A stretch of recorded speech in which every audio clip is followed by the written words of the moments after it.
অনেক দিন পর ওর সাথে দেখা করার জন্য চলে গিয়েছিলাম আজ তো ট্রেনে করে গিয়েছিলাম, কারণ বাড়ি থেকে আমি যাচ্ছিলাম ওর সাথে দেখা করতে।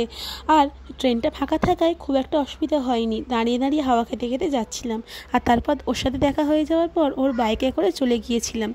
আর এই রাস্তাটা দিয়ে সন্ধ্যাবেলা এত ভালো লাগছিল যেতে, যেমন হাওয়া দিচ্ছিল সুন্দর, আর ঠিক তেমন লাইটিং, খুব সুন্দর লাগছিল বাইকে করে যেতে।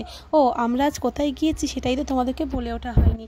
আজ আমরা গিয়েছিলাম প্রিন্সেপ ঘাট। অনেক দিন থেকেই প্রিন্সেপ ঘাট যাওয়ার জন্য মনটা চাইছিল, ওকে বললাম একবার, আর ও আমাকে নিয়ে চলে গেল। আসলে ও অনেক ব্যস্ত থাকে, তার মধ্যেখানেও টাইম বের করে আমাকে ঠিক নিয়ে যায়। একবারের বেশি দুবার কখনোই বলতে হয় না আমাকে।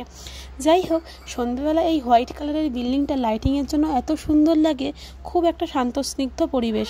আর এখানে গঙ্গার ঘাটটা তো অসাধারণ লাগছিল। গঙ্গার ঘাটের এই মনোরম পরিবেশটা খুব ভালো করে আমরা উপভোগ করলাম। আর তারপর বাড়ি চলে আসলাম।